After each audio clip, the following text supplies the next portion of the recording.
Hello guys, നല്ല തിരക്കുള്ള night ഷിഫ്റ്റും കഴിഞ്ഞ് വീട്ടിൽ വന്നപ്പോൾ നോക്കിയപ്പോൾ വീട്ടിലുള്ളവരെല്ലാവരും പള്ളിയിൽ പോയിരുന്നു.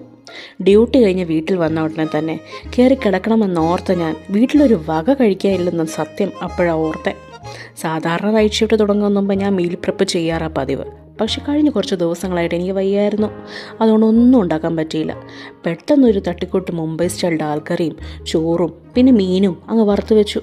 പിന്നെ ദോശമാവിരിപ്പുണ്ടായിരുന്നു. അപ്പോൾ 2 ദിവസത്തിനുള്ള ബ്രേക്ക്ഫാസ്റ്റും ലഞ്ചും ഡിന്നറും സെറ്റായേ. പിന്നെ കിച്ചൺ ടോപ്പെല്ലാം ക്ലീൻ ചെയ്തതിന് ശേഷം എൻ്റെ സരസുക്കുട്ടിയോടെല്ലാം ക്ലീൻ ചെയ്യാൻ പറഞ്ഞു. ഇവളില്ലായിരുന്നെങ്കിൽ എൻ്റെ ഒരു അവസ്ഥ. തൂക്കുകയും തുടയ്ക്കുകയും എല്ലാം ചെയ്തോളൂ. പണിയെല്ലാം കഴിഞ്ഞ് കട്ടില കയറിയപ്പം സമയം 10 മണി. പിന്നെ നല്ല തിരക്കുള്ള നൈറ്റ് ഷിഫ്റ്റ് ആയതുകൊണ്ട് കട്ടില കയറിയത് മാത്രമേ എനിക്ക് ഓർമ്മയുള്ളൂ കേട്ടോ. ഒരു ഉറക്കം കഴിഞ്ഞപ്പോഴത്തേക്ക് ദേ അവരിങ്ങെത്തി. കൈ നിറയെ പൊതിയുമായി.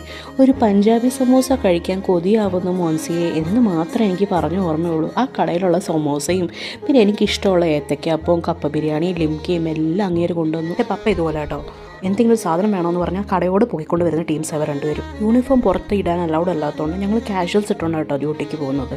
പിന്നെ അവിടെ ചെന്ന് ചേഞ്ച് ചെയ്യും. അങ്ങനെ കർത്താവിനോടും മോൻസിയോടും പിള്ളേരോടൊക്കെ ഗുഡ് നൈറ്റ് പറഞ്ഞ് ഞാൻ അങ്ങ് ഡ്യൂട്ടിക്ക് പോയി.